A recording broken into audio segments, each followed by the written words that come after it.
Good evening, everyone. Good evening, ma'am. Very good evening to each and every one of you. We are just waiting for 1 or 2 minutes so that everyone will join.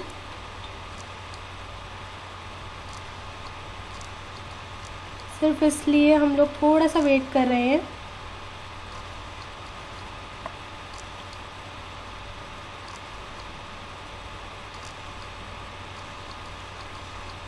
और अगर आप लोगों के पास भी है कि आपको लगता है आप किसी और को भेज सकते हैं, then just do send the link to others because it is valuable for everyone. Yes, so good evening to everyone. I am Shwetambari Sharma from KMS fashion. कुछ लोग जानते हैं, कुछ लोग नहीं जानते. यूट्यूब से हम लोग कनेक्टेड है, 2 years हो चुके हैं ऑलमोस्ट हम लोगों को.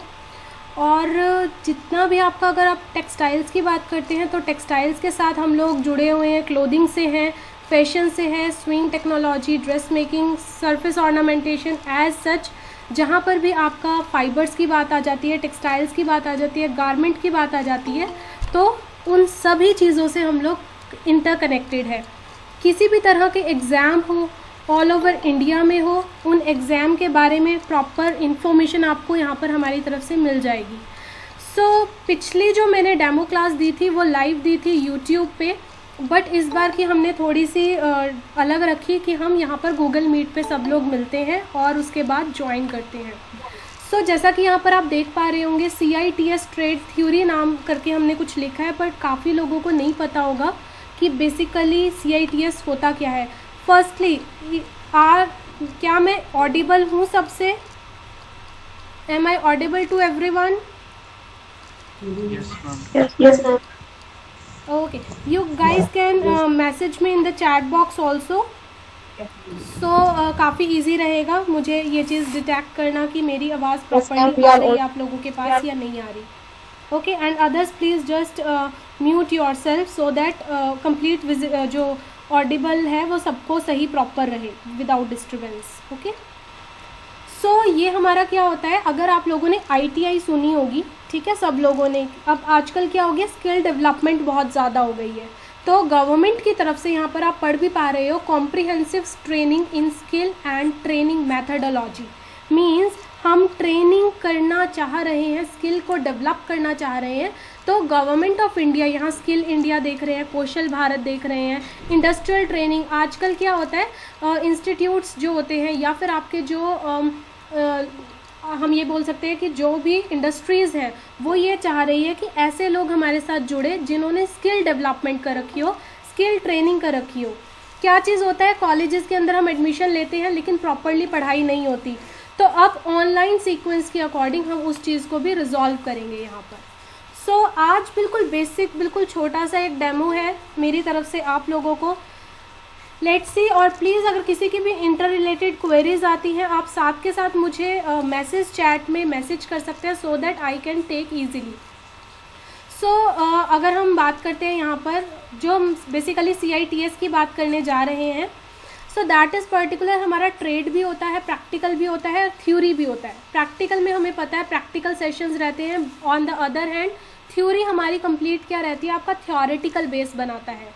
सो हम कुछ चीज़ें ड्राफ्टिंग के बारे में, pattern making, grading, draping, stitching, इससे रिलेटेड एक कंप्लीट कॉम्बिनेशन करेंगे.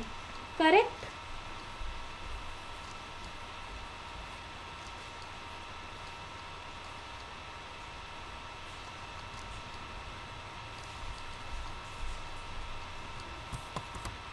यस.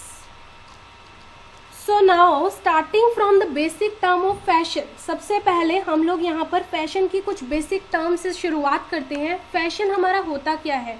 एक और बात मैं आप लोगों को बता देना चाहती हूँ, जितने भी कॉम्पिटिटिव एग्ज़ाम्स होते हैं हमारे, उसके अंदर हमेशा MCQs क्वेश्चंस आते हैं. MCQs क्वेश्चन का मतलब होता है जो हमारे मल्टीपल चॉइस क्वेश्चंस रहते हैं. सो उन्हीं को किस तरह से अटैम्प्ट करना चाहिए और उतना ही हमें पढ़ना भी चाहिए. कोर स्टडी करनी चाहिए. कोर का मतलब होता है हमारा बेस स्टडी हम लोगों को करनी चाहिए, लेकिन अप्रोप्रिएट वे में किस तरह से करनी चाहिए ये हम बात करेंगे यहाँ पर. सो फैशन क्या होता है? It is a social process. अब देखो सोशल क्यों है? आप, मैं, हम सब लोग कहाँ रहते हैं? एक सोसाइटी के अंदर रहते हैं, एक कम्युनिटी के अंदर रहते हैं। सो चाहे मेरी सोसाइटी हुई, चाहे मेरी कम्युनिटी हुई, क्या मुझे दिखाती है? मैं अगर अच्छे कपड़े पहन के किसी कॉलेज में जा रही हूँ तो मेरा पीयर ग्रुप क्या बनेगा? पीयर ग्रुप मतलब होता है आस पास के लोग। अच्छा, आज तुमने ये सूट पहना, आज ये टॉप पहनी, इस चीज़ का इन्फ्लुएंस रहता है। सो fashion is a social process by which newly introduced style. जब भी हम क्या बोलते हैं, आज उस लड़की ने बहुत ही स्टाइलिश कपड़े पहने थे, है ना। आजकल तो नियॉन का ट्रेंड आ गया है। सो बेसिकली हम इन टर्म्स को भी समझेंगे, फैशन क्या होता है, स्टाइल क्या होता है, ट्रेंड्स क्या होता है। और फैशन हमेशा एक चीज़ होती है जो हमारी कुछ समय के लिए, पर्टिकुलर कुछ समय के लिए क्या हो जाती है, बहुत ज़्यादा इन्फ्लुएंशियल हो जाती है। इन्फ्लुएंशियल का मतलब होता है जब भी कोई भी एक चीज़ फैशन ट्रेंड में आ जाती है, मतलब उस समय में मास मतलब बहुत सारे लोग, जैसे आपका मास मीडिया होता है। अब हम यूट्यूब पे इस वीडियो को मान लो चलाती हूँ मैं, तो वो क्या है? मेरा मास मीडिया है। सो जब मास की पॉपुलेशन किसी एक पर्टिकुलर स्टाइल को अडॉप्ट करती है तो अल्टीमेटली क्या गोल करता है? मेरा fashion. Next we have apparel. आपको पता है आप में से बहुत लोग मास्टर्स के भी होंगे, बैचलर्स के भी होंगे, डिप्लोमा के भी होंगे, लेकिन अभी तक कोई भी मेरे को नहीं लगता कि डिस्टिंग्विश अप्रोप्रिएटली कर पाएगा कि मेरा अपैरल क्या होता है, मेरा गारमेंट क्या होता है और मेरी क्लोथिंग क्या होती है। बहुत सिंपलेस्ट टर्म्स है, लेकिन आज के बाद आप लोग कर पाओगे इन तीनों के बीच में भी असेस। सो अपैरल भी क्या रेफर करता है? एक्चुअल गारमेंट, जो मेरा कपड़ा है, जो मेरा गारमेंट है। मेड ऑफ, चाहे तो वो कपड़े का बना हो, फैब्रिक, निट का बना हो जिससे आपके स्वेटर बुने जाते हैं, लेदर का बना हो, आप सबको पता है लेदर क्या होती है, या कोई भी wearable material. Guys, wearable material वो होता है जिससे हम लोग सांस ले सके, ब्रीथ कर सके, ठीक है। सांस आ रही है आपको और आपकी बॉडी को, that particular is your apparel. वो हमारा क्या कहलाएगा? अपैरल कहलाएगा। Now we have costumes. Costume क्या होता है? कॉस्ट्यूम का मतलब देखो क्या होता है। अब आपने सुना होगा ना, जब भी आप स्कूल कॉलेजेस में होंगे तो सब लोगों ने क्या बोला होगा कि आज कोई स्टेज फंक्शन होने वाला है, मेरे को इस पर्टिकुलर के अकॉर्डिंग कॉस्ट्यूम्स चाहिए। सो कॉस्ट्यूम्स वर्ड बना है कस्टम से। अब दिवाली के लिए अलग कॉस्ट्यूम होता है मेरा, होली के लिए बिल्कुल अलग होता है ना, और किसी और त्यौहार, अगर मैं ईद की बात करूँ तो मेरा अलग कॉस्ट्यूम होता है। सो मतलब अलग अलग जगहों के अकॉर्डिंग, अलग अलग एनवायरनमेंट के अकॉर्डिंग, अलग अलग सोसाइटीज़ के अकॉर्डिंग कॉस्ट्यूम भी वेरी करता है, कॉस्ट्यूम भी अलग हो जाता है। It refer to clothing for a specific use. एक प्रॉपर स्पेसिफिक पर्पस के लिए हम कॉस्ट्यूम्स को यूटिलाइज करेंगे। जो ये बेसिक टर्म्स हैं, चाहे आप नेट एग्ज़ाम करना हो, ठीक है, उसके लिए भी आपकी यूज़फुल है, चाहे आपने CITS करना हो, चाहे आपने CTS का एंट्रेंस देना हो, या कहीं भी आपका कोई भी क्वालिफिकेशन वाला पेपर जाता है, उसमें these terms are so much essential. अब कॉस्ट्यूम्स तो हमें पता चल गया। जो रिचुअल्स मतलब क्या होते हैं? आपके तौर तरीके, हमारी रस्में, एथनिक और historical with in a context of occasion and time. एक पर्टिकुलर समय के हिसाब से, एक पर्टिकुलर ओकेजन के हिसाब से हमारा कॉस्ट्यूम बनता है। सो आपके ये भी क्वेश्चन आ सकता है कि आपका जो कॉस्ट्यूम है वो किन फैक्टर्स के ऊपर डिपेंड करता है। आपका पहनावा, कॉस्ट्यूम मतलब आपका पहनावा किन चीज़ों के लिए वेरी करता है। Next we have clothing is classified into 2 classes. अभी हम ना थ्योरीज भी पढ़ेंगे क्लोथिंग की, और मैं चाहूँगी आप लोग मुझे खुद बताएं कि थ्योरीज होती क्या है क्लोथिंग की। उससे पहले क्लासेस हमने 2 हिस्सों में बांट दिया अपनी क्लोथिंग को। एक होता है फिक्स्ड और एक होता है मॉडिश। अब नाम से फिक्स से समझ आ रहा है, मतलब पक्का। फिक्स का मतलब क्या हो गया? कोई भी चीज़ हमारी पक्की होगी। मॉडिश मतलब modified, modular, modern. So fixed or substantial permanent. पक्का मतलब क्या चीज़ होगी? जो चीज़ परमानेंट है। Are not subject to fashion change, मतलब फैशन बदल गया, साड़ीज़ बदली, नो। धोती बदली, नो। जीन्स बदली, नो। इसका मतलब दोज आर फिक्स्ड। वो हमारे फिक्स्ड है। उसके अलावा मॉडिश का मतलब क्या होता है, जो अब देखो आपके पहनावे, पहले टॉप पहनते थे पूरी ढकी हुई, अब कैसी पहनते हैं हम, जिसकी बाजुएं कटी हुई होती है। तो मतलब कि जब हमारी संस्कृति के ऊपर वेस्टर्न कंट्रीज़ का परछावा पड़ जाता है, जिसको हम नाम क्या देते हैं, फैशन, तो हमारा वर्ड आ जाता है कि ये कुछ चीज़ें होती हैं जो फिक्स्ड होती हैं, कुछ चीज़ें होती हैं जो मॉडिश होती है, जो मॉडर्न बन जाती है, जो चेंज हो जाती है according to our time, according to the situation. Yes, now can you tell me guys what are the functions of clothing? कपड़े किस लिए ज़रूरी हैं? कोई भी, anyone, can you tell me why? Protection, for the protection purpose. Okay, I will write according to you. Protection, protect. अच्छा, एक और चीज़, कई लोगों को लगेगा कि why to reply, बट अगर आप लोग रिप्लाई करते हैं दैट मीन्स आप एक्टिवली वहाँ पर पार्टिसिपेट कर रहे हैं। एटलीस्ट एक पॉइंट भी अगर आप इस सेशन से लेके जाते हैं, so it will be very much grateful and beneficial for you, because हमारी जब कंप्लीट सेंसेस की इन्वॉल्वमेंट होती है तो हमें ज़्यादा अच्छे से समझ आता है। Protection, social, modesty, necessity, sanity. We have several things. So first is clothing is useful in protecting the body and providing comfort.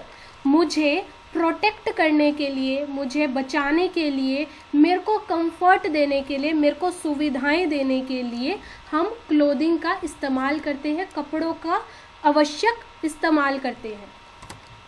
Clothing itself is a self-expression. What is self-expression?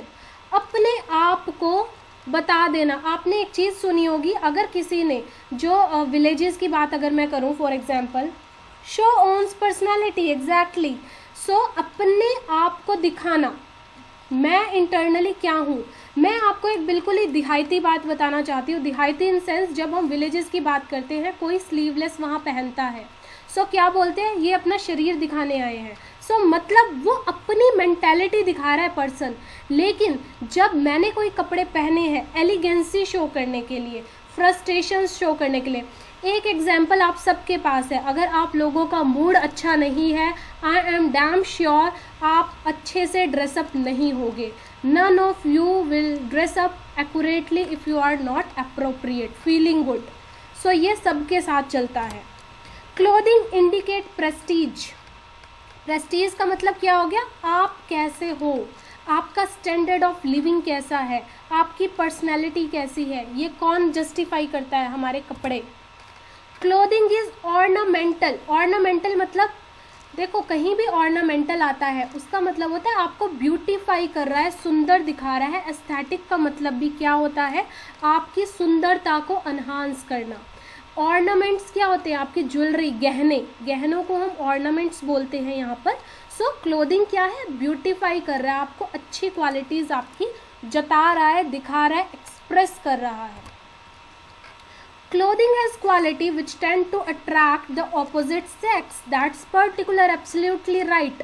एक लड़का है और एक लड़की है, तो आपस में अट्रैक्ट कैसे होते हैं, बॉडी पार्ट्स देख के नहीं अट्रैक्ट होते, कपड़े देख के अट्रैक्ट होते हैं। व्हाट काइंड ऑफ फैब्रिक और what kind of garment I use to wear, along with क्या एसेसरीज भी मैंने पुट ऑन की है। आप किसी के भी कपड़ों से बता सकते हैं कौन किस इनकम ग्रुप का है ना। ये सब बहुत बेसिक सी चीज़ें हैं जो हम किसी की भी जस्टिफाई कर सकते हैं। So basically these are some of the functions of clothing. ये हमारे क्लोथिंग के फंक्शंस है, क्लोथिंग की आवश्यकताएं हैं। थ्योरी बताओगे, थ्योरीज क्या रहेंगी, इमोडेसिटी, okay, adornment, okay, more protection and modesty. Any other person, किसी और को पता है थ्योरीज क्या होती हैं? क्योंकि आप सब लोग ऑलमोस्ट फैशन से रिलेट करते हैं, सो बेसिक फर्स्ट क्लास होती है ये हमारी क्लोथिंग की। चाहे आप फैशन में हो, चाहे आप क्लोथिंग में हो, कहीं पर भी हो, everyone knows about the theories of clothing. Yes, have any answers? No, let's learn about it. ठीक है, सबसे पहला आपका क्या होता है थ्योरी में, मोडेस्टी थ्योरी। मोडेस्टी का मतलब क्या होता है? मोडेस्टी का मतलब एस्थेटिसिटी। एस्थेटिसिटी मतलब भी ब्यूटीफाई हो गया। राधिका एस्थेटिसिटी इज ओके, आप एस्थेटिक लुक की बात कर रहे हैं, सो वो आपका एडॉर्नमेंट में हो गया, मतलब आप सुंदर दिखाना चाह रहे हैं अपने आप को। सो अब हम बात करते हैं शुरुआत की, जब आप कह सकते हो अर्ली मेंस का टाइम था और हमारे कपड़े वहाँ पर शुरुआत हुई। सो उन्होंने क्या बोला कि हमारे जो कपड़े हैं वो सबसे पहले क्यों इस्तेमाल किए गए, ताकि हम अपने प्राइवेट पार्ट्स को, या जिसे हम बोलते हैं अपने सेक्स ऑर्गन्स को ढक सकें, कवर कर सकें। इस वजह से हम क्या यूज़ करते थे? कपड़े यूज़ करते थे। क्या सबसे पहले हमने कपड़े यूज़ करने शुरू किए, कुछ और यूज़ करना स्टार्ट किया? Yes, can anybody answer? क्या यूज़ किया हमने? लीव्स। हमने लीफ यूज़ करनी शुरू की प्लांट्स की, है ना, leaves. Yes, animal skin, exactly Anshika, animal skills हमने स्किन को यूज़ करना शुरू किया। सो वो हमें मोडेस्टी बोलने लग गया। मोडेस्टी का मतलब क्या है कि एक किस्म से जो हमारा नंगापन था उसको ढकना स्टार्ट कर दिया। इन अगर हम कहते हैं ना देसी भाषा में बात करें तो ये है आपका। सो बेसिक आइडिया क्या था कि हम कंसीलमेंट मतलब क्या है, कंसील कर ले, छुपा के रखे शरीर के, आदमी के शरीर को उन पार्ट से जिससे किसी भी और तरह का इन्फ्लुएंशियल जाता है। अब समझ आ गया, प्रोटेक्ट करना था। अभी हमने देखो फंक्शंस में भी प्रोटेक्शन पढ़ा था। जस्टिफाई हो रहा है मेरा कि यहाँ पर हमारा क्या आ रहा है, protection. Next we have immodesty. अब देखो मोडेस्टी तो मेरे को समझ में आ गया, मैंने क्या किया, प्राइवेट पार्ट्स को ढक लिया। इमोडेस्टी का मतलब क्या हो गया, मतलब for the sexual attraction it explains, मतलब क्यों किया, ताकि सेक्सुअल ऑर्गन्स को अनहांस किया जाए। अब आपने एक चीज़ देखी होगी, पूरी की पूरी बॉडी है, पूरी शरीर है, लेकिन जब सिर्फ बस्ट पार्ट को और आपके लोअर वेस्ट और हिप पार्ट को आप ढक दो तो क्या वो एम्फसाइज होंगे या नहीं होंगे? सपोज आपका स्विम वेयर है, आपने स्विम सूट पहना है, तो क्या अनहांस होता है? आपका बट पार्ट, हिप पार्ट और आपकी बस्ट, जस्ट ये मतलब दिखती है, बहुत अच्छे से अपील दिखती है। सो दूसरा हमारा इमोडेस्टी था, जो मोडेस्टी के ऑपोजिट था। इमोडेस्टी थ्योरी को ही सेक्सुअल अट्रैक्शन थ्योरी भी कहा जाता है, कि कपड़े क्यों पहने जाते थे, अटेंशन गेन करने के लिए, ठीक है, ना कि अपने ऑर्गन्स को ढकने के लिए। ये उन्होंने कह दिया, भाई यही सच है, हमने अटेंशन गेन करनी है ऑपोजिट सेक्स के लिए, पर हमने ढकना कुछ नहीं है। Third is adornment, that is your beautify, beautiful दिखाना है मेरे को, अपने आप को ब्यूटी दिखानी है। सो ये मेरी जो थ्योरी थी, इसने क्या बोला, डेकोरेटिव नेचर ऑफ क्लोथिंग, कपड़े की सुंदरता दिखाना। और क्या करना, अब आप किसी भी डमी को देखते हैं, सुंदर दिखती है, ऐसे ही हमारा शरीर, अभी यहाँ पर राधिका ने बोला था एस्थेटिसिटी, सो दैट मीन्स हम एडॉर्नमेंट कर रहे हैं, ब्यूटीफुल दिखा रहे हैं। Fourth and last is protection, जो हमने सबसे पहले की अपनी, दैट इज कि हम प्रोटेक्ट किससे कर रहे हैं, हम प्रोटेक्ट कर रहे हैं ह्यूमन से, एलिमेंट, एनिमल्स और super natural forces. Super natural forces guys क्या हो गई, इसके अंदर आप एविल आई भी ले सकते हो, कहते हैं ना बुरी नज़र से, भूत। यस, भूत को कोई फर्क नहीं पड़ता आपने कपड़े पहने हैं या नहीं पहने, okay, and that's a fact, भूत को कोई फर्क नहीं पड़ेगा। यहाँ पर सुपर नेचुरल फोर्सेस का मतलब हो गया एविल आई। एविल आई मतलब कि जब आप जादू टोना की बात कर देते हो, या फिर सुपर नेचुरल फोर्स गाइज हमारी विंड भी होती है, हमारा फ्लड भी होता है। सुपर नेचुरली तो है, भगवान कर रहा है, मैंने तो फ्लड नहीं लेके आई, ठीक है, यहीं पर हम थोड़े कंफ्यूज हो जाते हैं। These are also super natural forces. अब अर्थ को एक भगवान ने किया, हमने नहीं किया, चाहे हमने ग्लोबल वार्मिंग की इस वजह से हुआ, but still those are the natural ones. अब sorry. So selection of fabric for clothing, कपड़े को मेरे को अच्छा एक बात बताओ सारे के सारों से प्लीज़, मैं पूछना चाहती हूँ, अगर आप एक शॉप में गए और आप वहाँ पर जाके देखते, अब आप माइंड में सोच के गए मेरे को टी शर्ट लेनी है, अब आप दुकान में गए, वो पहली क्या चीज़ है जिससे आप किसी भी कपड़े की तरफ खींचे चले जाते हो? Sorry, colour. I got just one answer, colour colour colour colour. सबको style, shape, design, pattern, design, colour, colour of the fabric, uniqueness, okay, fabric. आप लोगों को आंसर देना चाहिए इस क्वेश्चन को, क्योंकि सच में बहुत दिमाग खुलेगा आंसर के बाद। Okay, comfort, comfort and smoothness, elements. मतलब सच में फैशन वाले बच्चे हैं, क्योंकि जितना पढ़ा हुआ है बस ये है कि सारा का सारा हम यहाँ पर फिट कर दें। अच्छा, फिट आ ही गया, Siya is saying fit. So what is fit Siya? आप एक शॉप में गई और आपने अभी तक खरीदा नहीं है, हाथ नहीं लगाया है, how come the fit? And Maulshree, how come the elements? Sheetal, without touching it how can you assess that it is comfortable और smooth? This fashion CTS theory, fabric कैसे पता चलेगा दूर से ही? Siya, pattern, design, Maulshree, Radhika, shape, style. Yes, जिनसे मैंने ये क्वेश्चन पूछे क्या आप बता सकते हो मुझे? ये सब चीज़ें तो बाद में पता चलेंगी ना गाइज, जब हम उसको क्या करेंगे, हम उसको अडॉप्ट करेंगे। बट फर्स्ट थिंग, मेरी नज़रें कहाँ जाएगी? मैं कैसे कहूँगी भैया ये वाला आउटफिट उतार के देना? बिकॉज मैं उसका कलर देख के उससे अट्रैक्ट हो रही हूँ। And this is a bond fact, bond truth. अगर कोई भी ये बोलता है कि ऐसा नहीं होता तो इट्स एन मिथ।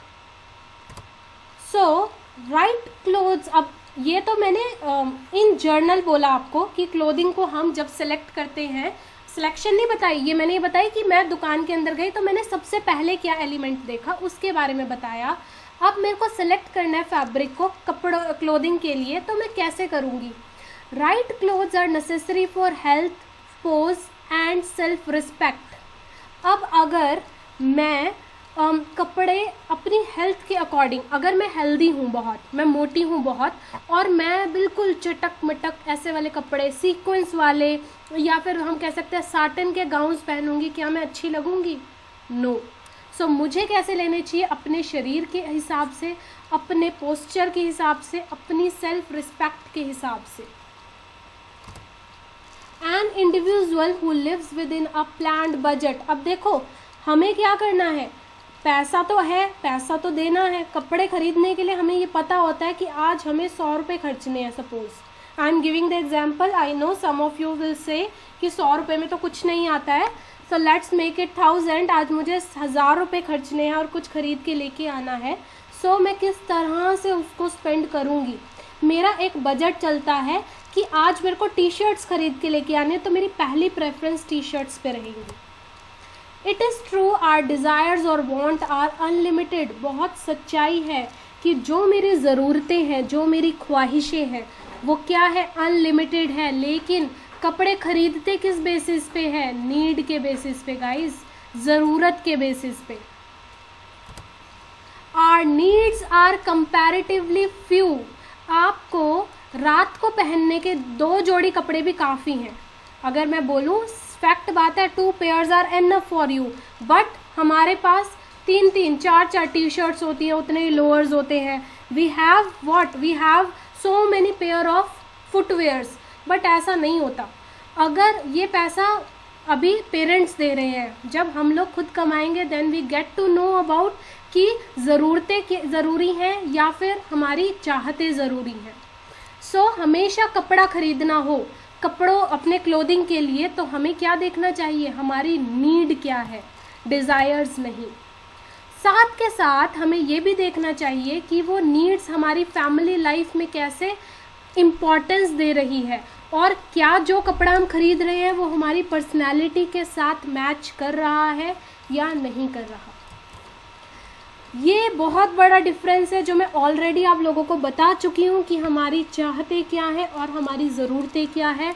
तो बहुत ज़रूरी है आप प्लान करो कि आपको कपड़े किस तरह से ख़रीदने हैं। गाइज अब यहाँ से क्वेश्चन क्या आता है, आपका स्ट्रेट क्वेश्चन यहाँ से बनता होता है कि what are the factors which are affecting or selecting of the fabric practices, कि कपड़े को चूज़ करने के जो फैक्टर्स हैं वो कौन कौन से हो सकते हैं। ठीक है, देन क्या कोई बता सकता है आर्गोनॉमिक्स क्या होता है? क्या कोई बता सकता है आर्गोनॉमिक्स क्या हो सकता है? मैन एंड मशीन, मैन और मशीन कैसे, थोड़ा सा और एक्सप्लेन कर दो मुझे।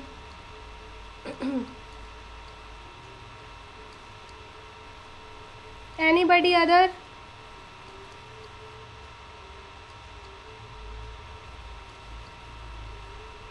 What is ergonomics, guys? बाकियों को नहीं पता? आर्गोनॉमिक्स एक बहुत अच्छी और बहुत वैल्यूएबल टर्म्स है। अगर आप लोग फैशन इंडस्ट्री में है तो आपको बिल्कुल पता होनी चाहिए ये टर्म, क्योंकि इसका क्या मतलब होता है कि ह्यूमन के क्या फैक्टर्स हैं, क्या साइंटिफिक अंडरस्टैंडिंग है, बेसिकली क्या मेरा वर्किंग एनवायरनमेंट, हम कह सकते हैं वर्किंग एनवायरनमेंट, वर्क और मैन मतलब और मशीन। अब हम काम कर रहे हैं, हम being a man, yes machine work easy होता है, जैसे एबिलिटीज़ मैन की रिलेशनशिप मशीन के साथ, बिल्कुल इंसान का उसके काम और मशीन्स के साथ का जो रिलेशन होता है उसको एर्गोनॉमिक्स बोलते हैं।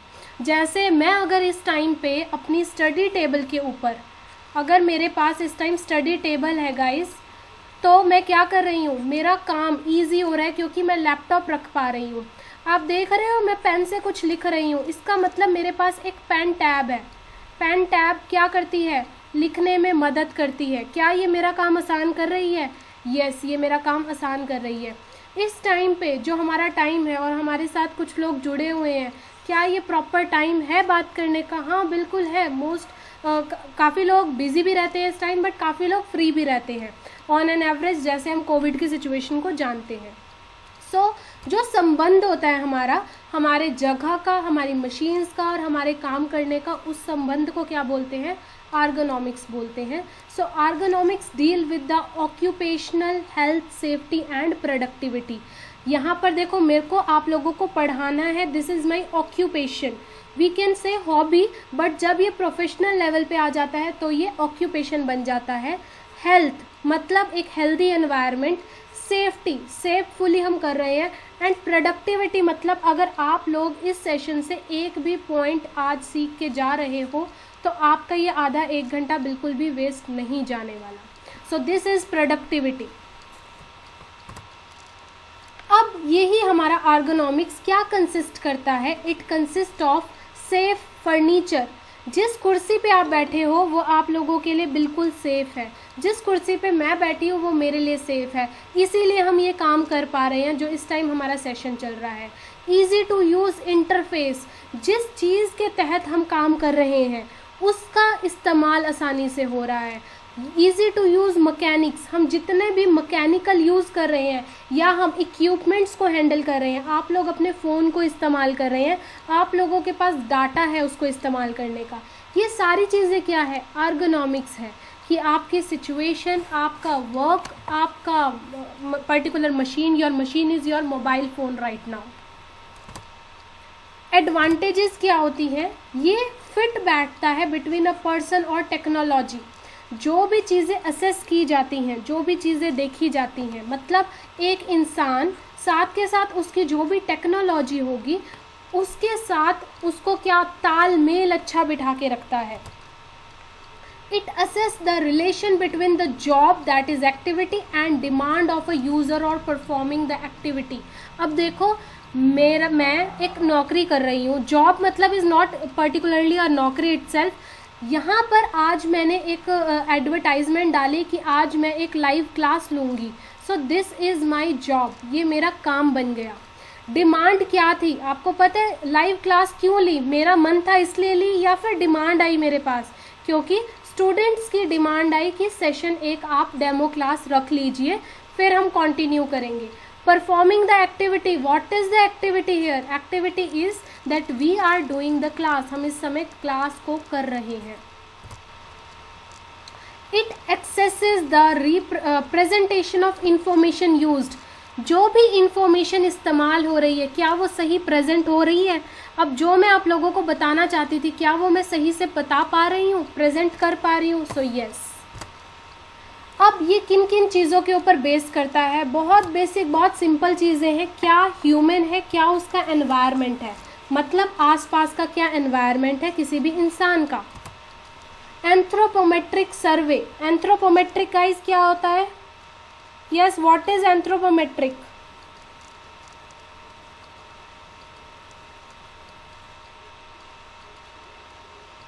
बॉडी मेजरमेंट्स, बॉडी की मेजरमेंट्स एंथ्रोपोमेट्रिक होती है, मतलब हमारी इंडिविजुअल बॉडी की मेजरमेंट्स एंथ्रोपोमेट्रिक होती है। सो सर्वे मतलब, अब यहाँ पर एंथ्रोपोमेट्रिक हम पता है क्या लेके चलेंगे?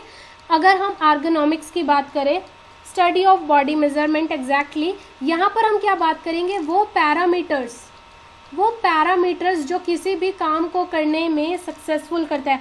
आपको पता है अगर आप एक चेयर खरीदते हैं तो उस चेयर पे आप सब लोग बैठ जाते हैं, क्या वो जो पर्सन है जिसने वो कुर्सी बनाई है वो आपके साइज़ को जानता है?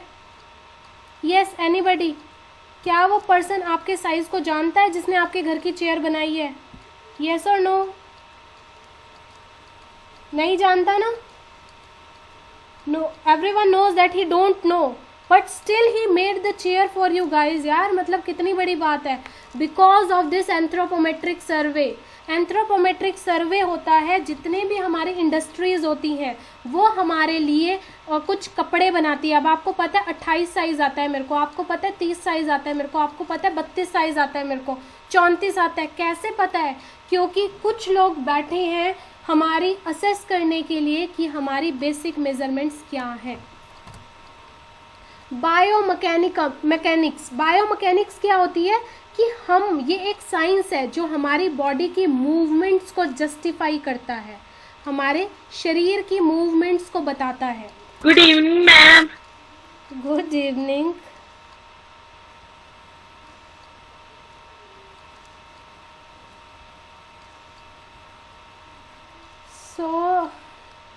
चलो, जो हमारी बॉडी की मूवमेंट्स को बताता है। फिर मैकेनिकल इंजीनियरिंग, मैकेनिकल इंजीनियरिंग भी क्या होती है? एक तरह की हमारी पढ़ाई होती है, ठीक है, जिसका क्या मतलब होता है कि मशीन से,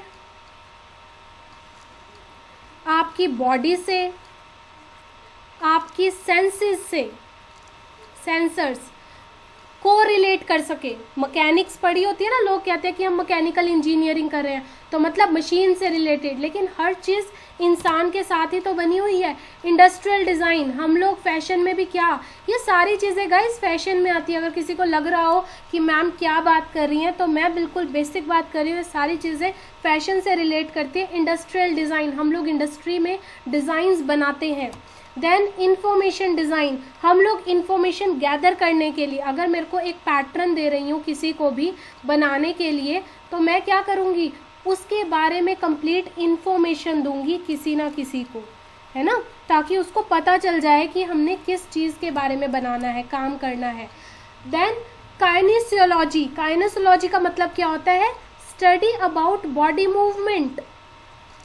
अब स्टडी अबाउट बॉडी मूवमेंट, जितने भी हमारे गाइस, जो लोग भी CITS से रिलेट करते हैं, they can have these terms. आपके एग्ज़ाम में ये टर्म्स आती हैं, आप लोगों के पेपर में ये बहुत इंपॉर्टेंट टर्म्स रहती हैं।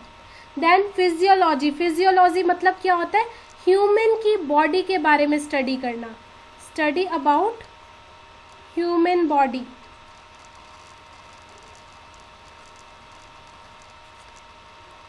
Then we have cognitive psychology, मतलब mental, related to or mental ability. And last is industrial and organizational psychology. इसका क्या मतलब है, इंडस्ट्री की और ऑर्गेनाइजेशन की क्या साइकोलॉजी हमारी होगी। जैसे क्या आपका मेंटल स्टेटस है जब भी आप कोई भी जॉब कर रहे हैं, जिसको हम क्या बोलते हैं, ऑक्यूपेशन। आप कोई भी नौकरी कर रहे हैं, हम इंडस्ट्री के अंदर काम कर रहे हैं, सो मेंटली हमारा कैसे है।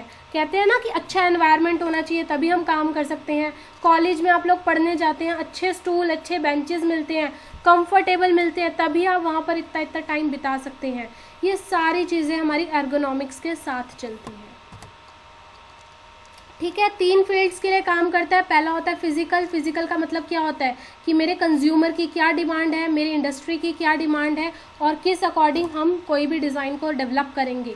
देन वी हैव कॉग्निटिव, मतलब परसेप्शन, हमारी सेंस, हमारा दिमाग, हमारी मेमोरी, हमारी रीजनिंग और हमारी मोटर स्किल्स, जो हम हाथ पैर ऊपर नीचे उठा लेते हैं, हमारी एबिलिटीज़। एंड ऑर्गेनाइजेशनल 3 ही तरह की होती है। टीम वर्क क्या रहता है, वर्चुअल ऑर्गेनाइजेशन क्या है, क्वालिटी को मैनेज किस तरह से करते हैं, ये सब हमारी फील्ड्स है ऑर्गेनॉमिक्स के अकॉर्डिंग। और ऑन द यूट्यूब और इन द कमिंग सेशन हम इसके ऊपर क्वेश्चंस भी लेके आएंगे कि ये पढ़ तो रहे हैं पर हो क्या रहा है, इसका पता चल जाए। ठीक है, स्टिल वीकनेस की बात करते हैं तो अगर मैं सारी चीज़ों को सोचने समझने जाती हूँ तो क्या पता चलता है कि टाइम बहुत लग गया ये देखने में कि मेरा मैन कैसा है, ये देखने में कि मेरी मशीन कैसी है, ये देखने में कि मेरा काम, वर्किंग एनवायरनमेंट कैसा है। समय बहुत लग जाता है हर चीज़ को क्या करने में, प्लान करने में। ठीक है, हर चीज़ को प्लान करने में। Then we have highly effort planning, बहुत एफर्ट्स लगते हैं प्लान करने में, बहुत लंबी स्टडी करनी पड़ती है। Longitudinal study, guys longitudinal study मतलब होता है जो चलती रहती है, जो लॉन्ग टर्म होती है। Is that clear with everyone? बहुत बेसिक है, हॉच पॉच मत हो, जितना समझ आया इज ओके, नहीं समझ आया तो ये कंसेप्ट हमारे लेटर ऑन दोबारा देखने के बाद, दोबारा समझने के बाद या इनको पढ़ने के बाद भी क्लियर हो सकते हैं। मोस्टली क्वेश्चंस ऑप्ट करने के बाद तो ज़्यादा अच्छे से क्लियर हो जाएंगे। फैशन के टर्म्स की बात करते हैं। स्टाइल थोड़ा सा इंटरेस्टिंग ले आते हैं अपना आउटपुट। स्टाइल क्या होता है, जब हम बोलते हैं कि उस बंदे ने या उस बंदी ने बहुत ही अच्छे स्टाइलिश तरह से कपड़े पहने हुए हैं, सो इसका क्या मतलब है कि उसका क्या करैक्टर है, उसने अपने आप को प्रेजेंट किस तरह से कर रखा है।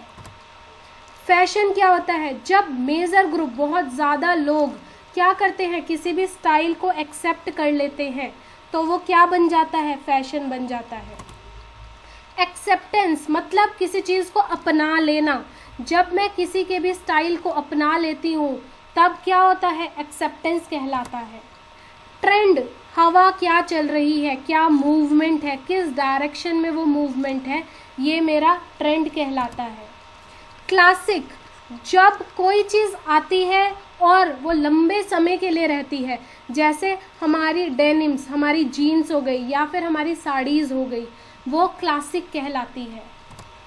देन आई हैव फैड, जो टेम्पररी समय के लिए होता है, बहुत कम समय के लिए होता है, आता है और चला जाता है, जैसे हमारे नियॉन कलर्स होते हैं basically. Then we have apparel. अब मैंने आपको बताया था कि अपेरल, गारमेंट और क्लोथिंग के अंदर थोड़ा सा झोल रहता है, कुछ चीज़ें समझ सी नहीं आती, क्या होती है वो चीज़ें, वो समझते हैं हम यहाँ पर। So guys, my apparel is anything to which refers to men, women और चिल्ड्रंस क्लोथिंग। जो बच्चे के कपड़ों के अंदर, आदमी के कपड़ों में या औरतों के कपड़ों को हम जब बोलते हैं तो वो हमारा क्या कहलाता है, अपेरल्स कहलाता है। गारमेंट क्या होता है, जब मैं किसी पर्टिकुलर कपड़े की बात करती हूँ, पर्टिकुलर अपेरल की बात करती हूँ, मतलब गाइज मेरा जो शर्ट है ना वो गारमेंट है, शर्ट क्या है, गारमेंट है, लेकिन मेरे सारे कपड़े क्या हैं, अपेरल्स हैं, जब मैं बंच में बात करती हूँ। टेस्ट, टेस्ट मतलब तो आप बोलोगे कि खाने वाला टेस्ट, लेकिन यहाँ पर टेस्ट क्या है, कपड़े किस तरह से पहनने हैं, कैसा मेरा पर्सनैलिटी है, कैसा मेरा कल्चर अलाउ करता है मुझे पहनने के लिए। देन हॉट कॉट्यूर, दैट इज, इसका मतलब क्या होता है, कॉट्यूर का मतलब होता है ड्रेस मेकिंग या स्विंग या निडल वर्क, और हॉट मतलब एलिगेंट, हाई।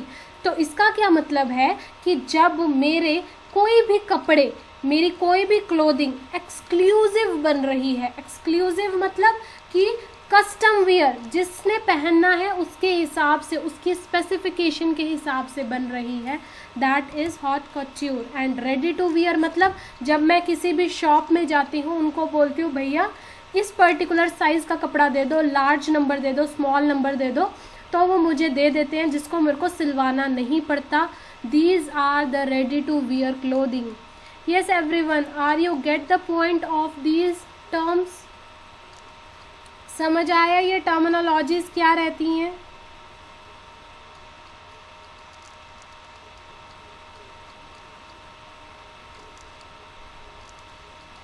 ठीक है, बेसिक टर्म्स। ठीक है, now we have some of the tools and equipments. अब सबसे मेन बात होती है, टूल्स और इक्विपमेंट्स बहुत देखे हैं हम लोगों ने, लेकिन फैक्ट बता देती हूँ, बीइंग अ टीचर हम लोग भी उन सारे टूल्स और इक्विपमेंट्स को इस्तेमाल नहीं करते in day to day life, but हमें नॉलेज भी नहीं होती कहीं एक्सेस तक ना, लेकिन वो होनी बहुत ज़्यादा इम्पॉर्टेंट है। लाइक वी हैव, हम जिस चीज़ से मेज़र करते हैं वो हमारे मेजरिंग टूल कहलाते हैं, जिस चीज़ को ड्राफ्ट करते हैं, बनाते हैं, उसको ड्राफ्टिंग टूल कहते हैं, मार्क करते हैं मार्किंग टूल के साथ, कट करते हैं कटिंग के साथ, और सीव करते हैं स्टिचिंग टूल के साथ। ठीक है, now first is measuring tool. यहाँ पर आपको क्या दिख रहा है, आपका मेजरिंग टेप, जिसको हम क्या बोलते हैं, इंच टेप बोलते हैं। इंच टेप के अंदर पॉइंट्स होते हैं हमारे, क्या होते हैं, इंच टेप में पॉइंट्स होते हैं। और इंच टेप में आप क्या देखते हो, यहाँ पर स्टार्टिंग में कैसा होता है, थोड़ा सा मेटल का होता है, थोड़ा सा मेटल का होता है, ताकि ये आपका रेवल आउट ना हो जाए, फट ना जाए। और हम किसी भी तरह की बॉडी की मेजरमेंट्स को इंच टेप से क्या करते हैं, अडॉप्ट कर लेते हैं। Then we have measuring stand. Measuring stand मतलब आप हाइट नापते हैं ना, हाइट नापते हैं ऐसे करके, आपने देखा होगा, मूवीज़ में ही देखा होगा, नहीं तो ऐड में तो देखा होगा, बॉर्नविटा और कॉम्प्लान की, ऐसे करके स्टैंड होता है ना। वो स्टैंड क्या काम करता है, हाइट को या किसी भी चीज़ को पर्टिकुलर मापता है। सो ये स्टैंड हम यूज़ करते हैं लॉन्ग गारमेंट के लिए, चाहे मेरा वो ओवरकोट हो गया, लेडीज़ नाइटी होगी, गाउन्स हो गई, और जिनमें ज़्यादा फ्लेयर होती है। फ्लेयर का मतलब क्या होता है, नीचे का घेरा बहुत ज़्यादा होता है, जिसको अगर मैं सीधे खड़े होके नहीं मापूंगी तो प्रॉपर लेंथ नहीं आएगी। मेटल टेप, आपने उनके पास देखा है जो लोग मिस्त्री मजदूर होते हैं, काम करते हैं। सो ये हमारी क्लोथिंग में भी चलता है। ये एक फ्लेक्सिबल मेजरिंग टेप होता है जो तोड़ मुड़ भी जाता है, मेटल का बना हुआ होता है। लेकिन ये एल स्केल, एल स्केल मतलब जो एल शेप में ही होता है, वुड या आयरन का बना होता है, और इसको ट्राई स्क्वायर भी कहते हैं। एक आर्म इसकी 12 इंचेस की होती है, लेकिन दूसरी 24 इंचेस की। सो ये जो आप देख रहे हैं ये कितनी की है, 12 इंचेस की है गाइस, और ये वाली जो है वो आपकी कितने की है, 24 इंचेस की। हर एक पे 8 मार्क्स लगे होते हैं, और वुडन स्क्वायर, इसको वुडन का जो टेलर्स यूज़ करते हैं वो वुड का यूज़ करते हैं। Then we have graduated square. देखो ग्रेजुएटेड, कहीं पर भी ग्रेड वर्ड आ जाए ना तो इसका मतलब क्या होता है, ग्रेडिंग। मतलब सॉरी, कोई बता सकता है ग्रेडिंग क्या होती है? What is grading?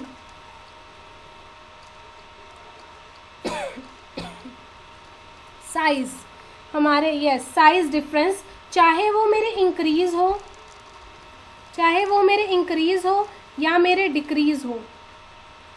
ठीक है, सो यहाँ पर ये भी एल स्क्वायर ही होता है, लेकिन हर इंच मार्क जो है वो एक तरफ पे दिया होता है। मतलब दोनों के अंदर ही हमारे क्या होते हैं, डिफरेंट तरह की मार्किंग्स दी होती है। 1/4, 1/7, 1/16, 1/32 एक तरफ, और 1/3, 1/6, 1/12 दूसरी तरफ। देन मेजरिंग स्टिक, ये क्या है, इंचेस और सेंटीमीटर की एक फ्लेक्सिबल स्टिक होती है जिसको हम हेम लाइन या ग्रेन लाइन को मार्क करने के लिए इस्तेमाल करते हैं। Then dress markers gauge. Dress markers gauge क्या होती है, एक तरफ से तो ऐसे ही आपको बिल्कुल सीधी सपाट बिल्कुल प्लेन दिखती है, दूसरी तरफ से यहाँ पर इस तरह से आपको वेवीनेस दिखेगी। सो इसको हम क्या बोलते हैं, स्क्लोप्ड एज। और दूसरी तरफ से स्ट्रेट होती है। अलग अलग डायमेंशंस, अलग अलग मेजरमेंट्स यहाँ पर दे रखी होती है। किसको मेज़र करने के लिए गाइस, बटन होल्स को, प्लीट्स को, टक्ट्स को, इन सब को मेज़र करने के लिए कौन सी साइड होती है, ये वाली तरफ होती है। On the other hand plain side में नॉर्मली मेज़र कर सकती हूँ। सीम गॉज, ये 6 इंच का रूलर होता है जो हम कहाँ पर, मार्जिन देखने के लिए अपनी स्विंग मशीन के साथ भी इस्तेमाल करते हैं। ठीक है, क्योंकि स्विंग मशीन के साथ क्यों, क्योंकि जब मेरे को प्लीट्स डालनी होती है या टक्स डालनी होती है या बटन्स ही लगाने होते हैं, तो मुझे ये देखना है कि एग्जैक्ट डिफरेंस हो। अगर मेरे को 2-2 इंच का डिफरेंस लेना है तो मैं क्या करती हूँ, इसको देखो, ये जो आपका ना एडजस्टेबल स्लाइडर, इसको 2 इंच पे यहाँ पर सेट कर लूँगी और हर बार 2-2 इंच पे क्या करूँगी, जाके मार्किंग्स लगा दूँगी। सो ईजी हो जाता है सीम गॉज से काम करना। ट्रांसपेरेंट रूलर हम सबके पास होता है, ये प्लास्टिक का होता है, इसमें इंचेस और सेंटीमीटर्स का भी आता है। और स्ट्रेट या फिर बायस लाइन, बायस देखो, स्ट्रेट लाइन तो मेरी हॉरिजॉन्टल और वर्टिकल हो गई, लेकिन बायस मेरी डायगोनल को बोलते हैं और डायगोनल में सबसे ज़्यादा स्ट्रेच होता है। टी स्क्वायर कैसा होता है, टी शेप में ही होता है, ट्रांसपेरेंट होता है, आसानी से मार्किंग्स पता चल जाती हैं इंचेस और सेंटीमीटर्स के अंदर। सेट स्क्वायर, सेट स्क्वायर बचपन में आपने अपने स्टेशनरी के अंदर देखा होगा सब लोगों ने, मेटल, वुड या प्लास्टिक का भी बना होता है और इसमें भी हम क्या करते हैं, डिज़ाइन पैटर्न्स को इजीली डेवलप करते हैं।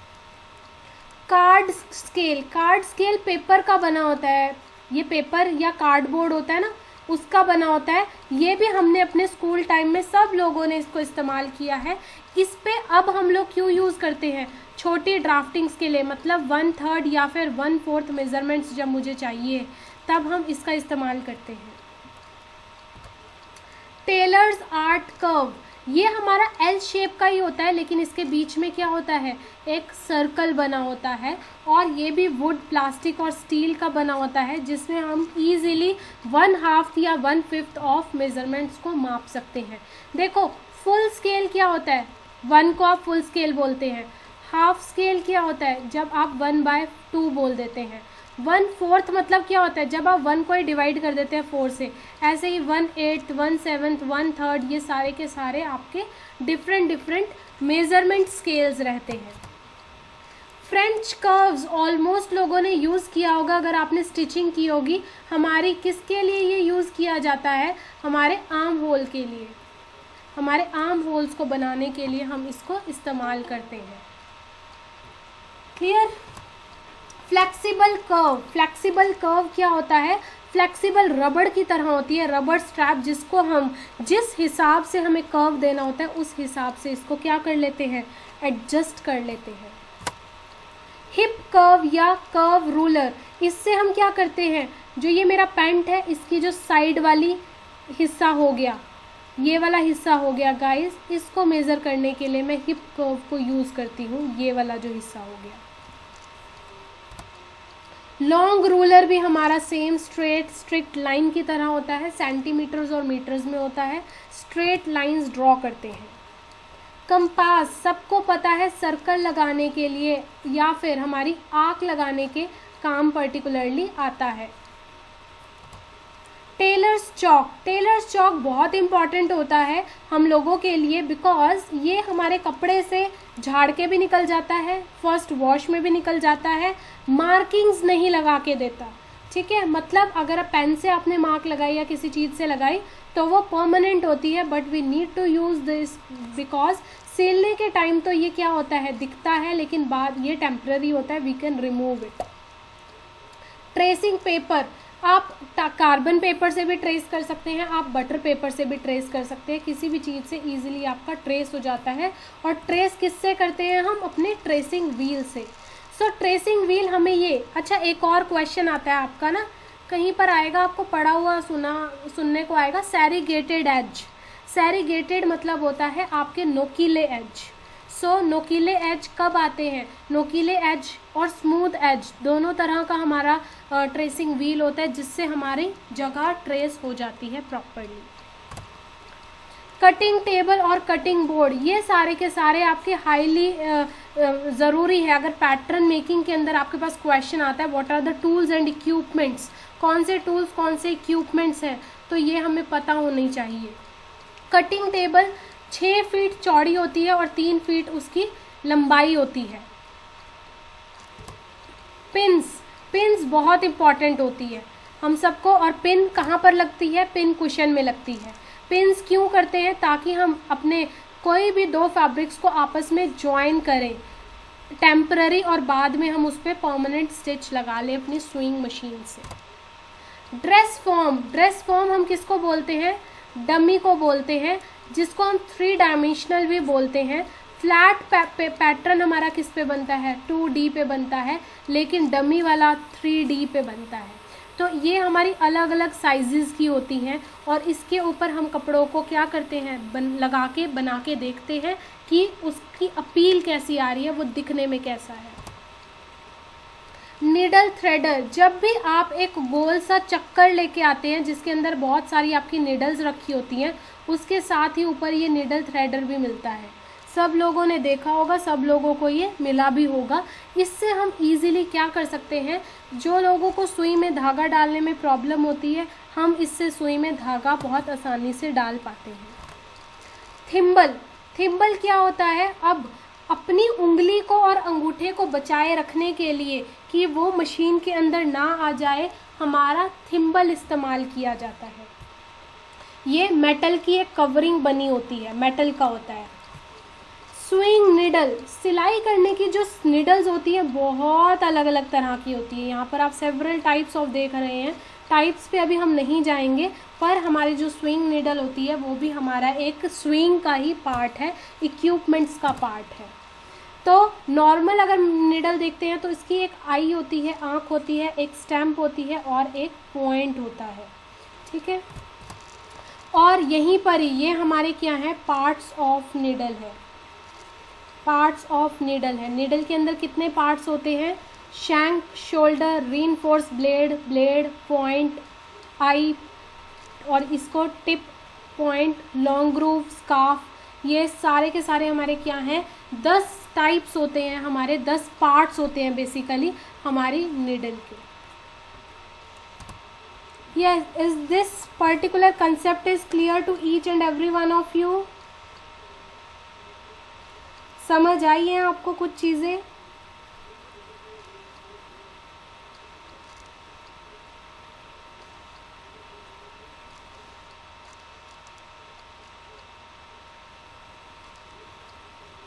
बेनिफिशियल लगा आपको ये session?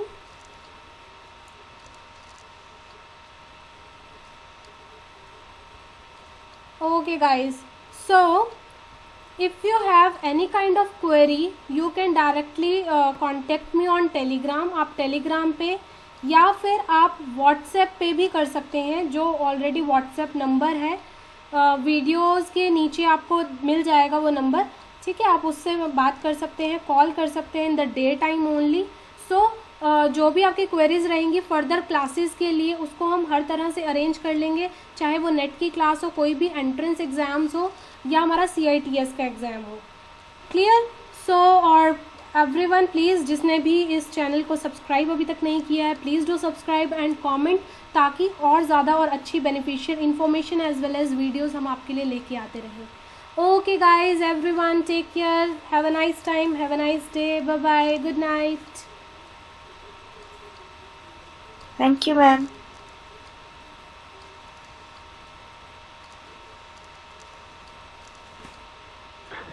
Thank you, ma'am. Okay, okay.